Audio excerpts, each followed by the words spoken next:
আসসালামু আলাইকুম। এসএমটি ব্লগে সবাইকে স্বাগত।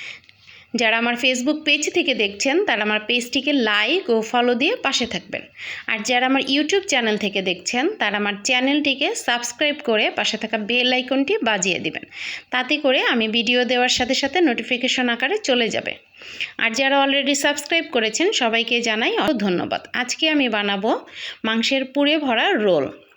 সেজন্য একটা বড় বাটির মধ্যে আমি 2 কাপ ময়দা দিয়ে দিলাম আর পরিমাণ মতো লবণ দিয়ে দিলাম। এখন ময়দা আর লবণটাকে হাত দিয়ে আমি ভালোভাবে মিশিয়ে নেব। হাত দিয়ে ভালোভাবে মেশানোর পর এখানে আমি 1/2 কাপ পরিমাণ সয়াবিন তেল দিয়ে দিচ্ছি। তেলটাকে দিয়ে আবারও ভালোভাবে এটাকে ডলে ডলে মেখে নিতে হবে।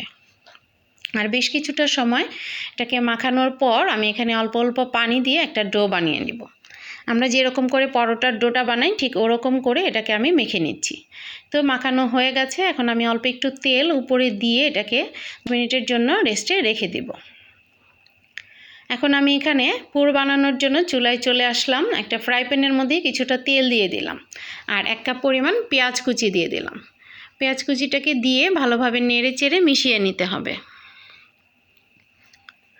আর এখানে পরিমাণ মতো কিছুটা লবণ দিয়ে দিলাম। অবশ্যই বুঝে দিতে হবে, যেহেতু আমি এখানে আজকে মাংসটা রান্না করা মাংস দিয়ে করব, তাই অল্প একটু লবণ দিবেন যেন আপনার পুরে যতটুকু লাগে সেভাবে। আর 2 টেবিল চামচ পরিমাণ কাঁচামরিচ কুচি দিয়ে দিলাম।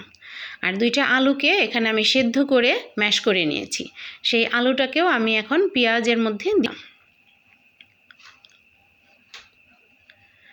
আর সেই মাংসটাকেও দিয়ে দিলাম। আর মাংসটা যেহেতু আগেই থেকেই রান্না করা, আমি হাত দিয়ে একটু এভাবে করে ঝুড়া করে নিয়েছি। এখন আমি সবগুলো উপকরণকে মিশিয়ে নিব। আর 1 চা চামচ পরিমাণ আমি এখানে মরিচের গুঁড়া দিয়ে দিলাম আর গরম মশলা আর জিরার 1 চা চামচ পরিমাণ দিয়ে দিলাম। দিয়ে আমি সবগুলো উপকরণকে ভালোভাবে নেড়েচেড়ে মিশিয়ে নিয়েছি। আমার পুরটা হয়ে গেছে। এখন আমি এটাকে নামিয়ে নিলাম। আর 2 টেবিল চামচ পরিমাণ কর্নফ্লাওয়ার দিয়ে একটু পানি দিয়ে এটাকে আমি গুলিয়ে নিব। আর এই গোলাটা দেখতেই পাচ্ছেন আপনারা যে কতটা পাতলা হবে। দেখুন এরকম পাতলা বেটার আমি এটাকে বানিয়ে রাখবো। এটা শুধু বাইন্ডিংয়ের জন্য আমি রাখলাম।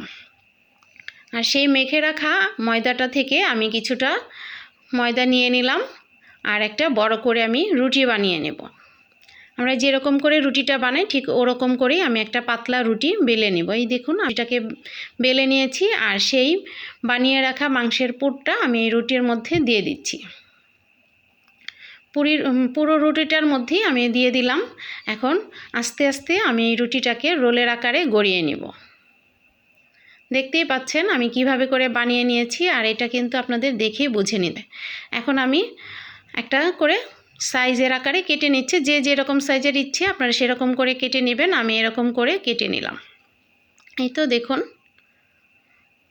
এভাবে করে আমি সবগুলো বানিয়ে নিয়েছি।